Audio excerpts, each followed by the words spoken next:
श्रीनगर में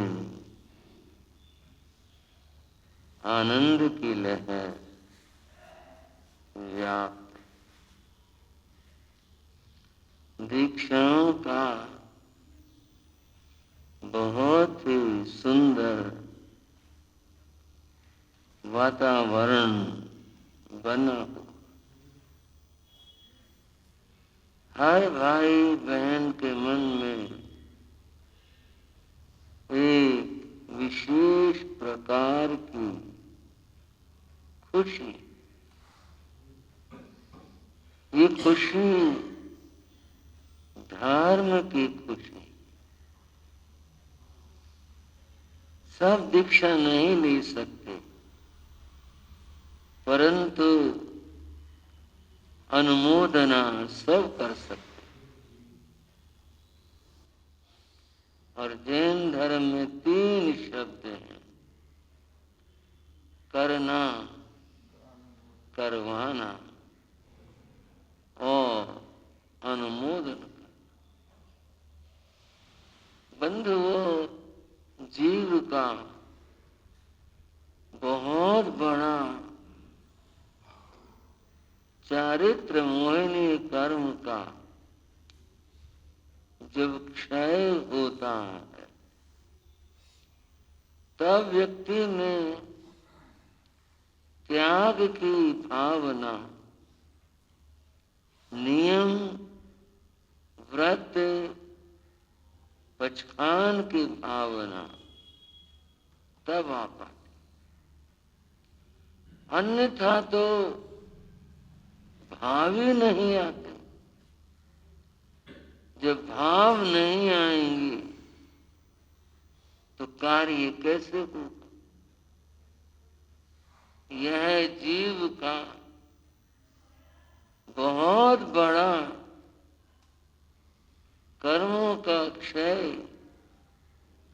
होने पर भाव बनता है कि मैं त्याग करूं, पचखान करूं, मैं अपने जीवन को सफल करने के लिए कुछ करूं। ये भाव मुश्किल से आता। और आप देख ही रहे हैं, आपके यहाँ 11 मुमुक्षु आत्माएं दीक्षा लेने को तत्पर। श्री संघ भाई और बहनें उनकी अनुमोदना में लगे हैं, दीक्षा संबंधी कार्यों में लगे हैं। सभी इस तरह लाभ उठा रहे। बंधुओं, अवसर होता, और ये अवसर कभी कभी आता। जो अवसर को पहचान लेते हैं वो लाभ उठा ले। जो अवसर को नहीं पहचान पाते वे वंचित रह जाते। रविन्द्रनाथ टैगोर ने एक कहानी लिखी,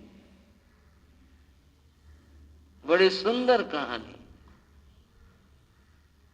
और उसका शीर्षक भी है अवसर। टैगोर ने क्या कहा उस कहानी में और कैसे वो कहानी कही? एक भिखारी था। भिखारी शब्द कहते ही हम सभी तत्काल समझ ही जाते हैं, मांगने वाला, बेचारा, दरिद्र, गरीब, दुखी, ऐसा व्यक्ति भिखारी। वो भिखारी भीख मांगता था नगर में। सुबह निकल जाता, शाम तक घूमता रहता, जो मिल जाता वह, उसकी एक झोपड़ी थी नगर के बाहर, वहां आकर खा लेता सो जा। रविन्द्रनाथ टैगोर की कहानी पुरानी, अब तो भिखारियों की कई कई बात होती है तरह तरह की, पर वो सब कहने से देने में आस्थाएं और भी घट जाएंगी। बस इतनी ही बात, जो मिलता वह खाली था पेट भरने। एक बार की बात, वह भिखारी भीख मांगने के लिए निकला, नगर में घूमा। कुछ ऐसे मौके की बात हुई, उसको किसी ने कुछ नहीं दी। भाइयों, श्रावकों, श्राविकाओं, कोई भी दरवाजे पर आए और याचना करे तो उसे देना चाहिए। यह गृहस्थ धर्म है। गृहस्थ का फर्ज है कि वह देकर और फिर खाए। उस दिन उसको कहीं से कुछ नहीं मिला। वो बड़ा हैरान परेशान हुआ कि आज कैसे होगा। शाम हो आई और निराश होकर वह अपने झोंपड़ी की ओर वापस लौट चला। रास्ते में एक घर आया। भिखारी ने सोचा, चलो यहां मैं नहीं आया था, चलो इससे कुछ यहां भी याचना कर लेती हूं, क्या पता कुछ मिल जाए। वो व्यक्ति उस घर के आगे गया और उसने आवाज लगाई। अंदर से कोई आया, देखा भिखारी है और एक मुट्ठी अन्न दाने, वो अन्न लाया और उसकी कटोरे में डाल, एक मुट्ठिया। भिखारी ने कहा, चलो आज यही सही, इसी को उबाल कर खाऊंगा। वह कटोरा लेकर उसके हाथ में था ही और अपने झोंपड़ी की ओर चल। शाम हो चुकी थी, सूर्य छिप गया था, झुरमुटा सा अंधेरा हो चला, थोड़ा थोड़ा अंधेरा हो गया था। वो चला जा रहा, उसने देखा सामने से एक रथ आ रहा और वो रथ चमक रहा। उसकी चमक को देखकर उसे लगा ये तो रथ बहुत विशेष है, रथ सोने का। रथ और निकट आया, कुछ उसने देखा, उसमें जो आदमी बैठा हुआ है रथ में, उसने मुकुट लगाया, उसके कपड़े भी बड़े सुंदर,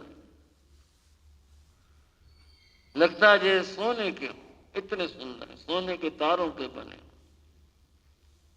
और रथ शीघ्रता से आ रहा था। रथ आया और भिखारी के पास में आकर खड़ा हो गया। भिखारी ने रास्ता छोड़ दिया था। भिखारी एक और खड़ा हो गया।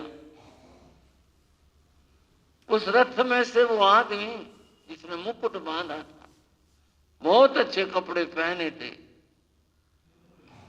वो बड़ी जल्दी से उतरा और उतरकर भिखारी के सामने आया और आकर उसने अपने दोनों हाथों की अंजलि ऐसे की और भिखारी से बोला, तुम्हारे पास मुझे देने के लिए क्या? अब ये तो उम्मीद कभी भी नहीं थी। अगर हम कल्पना कर लें वो एक राजा था या वो एक सेठ था या वो देवता था, क्या था, इतना सब बढ़िया था उसका, और उससे तो ये उम्मीद थे कि वो आएगा और कुछ मेरे कटोरे में डालेगा, और ऐसा आदमी तो नहीं जाने क्या दे दे। उम्मीद तो ये थी, हुआ उल्टा। उसने अंजलि की, उसके आगे कर दी और बोला, तुम्हारे पास मुझे देने के लिए क्या है? भिखारी ने सारी उम्र मांगा था। भाइयों, श्रावक श्राविक, कभी उसने दिया तो था ही नहीं, न इसका अभ्यास था कभी देने का, कभी काम ही नहीं पड़ा। उसने तो हमेशा कटोरा लेकर घूमा, वो तो मांगा ही मांगा। ये पहला मौका आ पड़ा कि कोई उससे भी मांगने आ गया। वो बड़े असमंजस में पड़ा, वो क्या करे। फिर भी वो आदमी को इससे मांग रहा है। उसने अपने कटोरे में दूसरा हाथ डाला और कुछ अन्न के दाने उसने उठाए। उठाते उठाते उसका हाथ ढीला सा हो गया, गिर गए। 2-4 दाने केवल उसकी उंगलियों के अटक में रहे और उसने उसकी हथेली पर, और वो जो व्यक्ति था, राजा, सेठ, देव, जो कुछ था, उसने वो लिए 2-4 दाने और लेकर उसने बड़े उससे आराम से सहेजे और बोला धन्यवाद कहकर रथ में जा चढ़ा और रथ धड़धड़ाता हुआ एकदम दौड़ गए। भिखारी ने मन में सोचा, ये क्या हुआ आज? ऐसी अनहोनी, बड़ी विचित्र बात, आज ये क्या हुई? समझ में नहीं आया। ये इतना बड़ा आदमी था, सेठ राजा क्या था ये, और मेरे से मांग करके गया ये। अगर आज मुझे कुछ दे देता कितना अच्छा होता। समझ नहीं आई बात, ये हुआ क्या? वो चलता रहा, उसकी झोंपड़ी आ गई। उसके पास दिया जलाने का साधन भी नहीं था, बस अंदाजे से ही काम करता था। या यूं कह लो, दिया होगा भी तो उसने जलाया, दिया जलाया, अंधेरा सा ही था।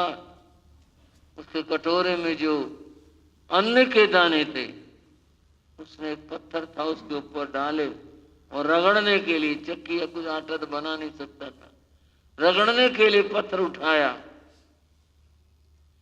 जैसे उसने वो दाने उस पत्थर पर या शिला पर डाले, उनमें से कुछ चमका। उसने कहा क्या है? उठा के देखो। उसने कहा चमकते हुए सोने के दाने थे। उसने और देखा 3-4। ये क्या चीज, कहां से आए? ये सोने के दाने हैं। अब उसे ख्याल आया कि तो वो दाने हैं जो मैंने उस व्यक्ति को दिए। भाइयों, श्रावकों, भिखारी कहता है ये तो वो दाने हैं जो मैंने उस आदमी को दिए थे। काश अगर मैं ये सारे दाने उसे दे देता, मेरी आज गरीबी दूर हो जाती। हाँ जी भाई, अगर मैं सारे दे देता उसको या और ज्यादा दे देता, मेरी गरीबी दूर हो जाती। उस झोपड़े से बाहर निकल कर देखा, वो रथ कहीं दिखाई देता है? हाँ, कुछ नहीं दिखा। रविन्द्रनाथ टैगोर ने कहा, वह जो रथ था वो अवसर था। अवसर कभी कभी आता है जीवन के अंदर, जो उसे पहचान ले और कुछ उसके ऊपर कर ले, वो धन्य हो जाता है। जो पहचान नहीं पाए वो वंचित रह जाता। बंधुओं, अवसर बड़े दुर्लभ होते हैं। इन दुर्लभ अवसरों का लाभ उठाना चाहिए और दुर्लभ अवसर को पहचान करके हम जो कर सकते हैं हमें करना चाहिए। बात संयम की है, इन आत्माओं में संयम की भावना जागी और संयम पथ के ऊपर बढ़ने के लिए ये तत्पर हैं और आप इनका स्वागत अभिनंदन कर रहे हैं। ये क्या चीज है, क्या होता है, इस संयम से क्या क्या बात होती है, इस बात को हम थोड़ा शास्त्र के पृष्ठों के ऊपर देखें। गौतम स्वामी ने भगवान महावीर से प्रश्न किया और क्या प्रश्न किया? सम्यगेण भन्ते जीवे किम जनय। भगवान संवेग भावना से क्या होता, समझ रहे हो ना? संवेग भावना से क्या होता? अगर किसी में आ जाए, ये भाव जागृत हो जाए तो क्या होता? आपको संयम भावना क्या चीज है, करेंगे बात। भगवान ने फरमाया, गोयमा संवेगेण अणुत्तरं धम्म श्रद्धं जनय। अणुत्तराय धम्म श्रद्धाय संवेगम हवमागच्छय। अनंतानुबंधी कोहमान माया लोहे खवे नवंत्य कम्मं न बंध है। और भी थोड़ी व्याख्या, पहले इतनी बात कर।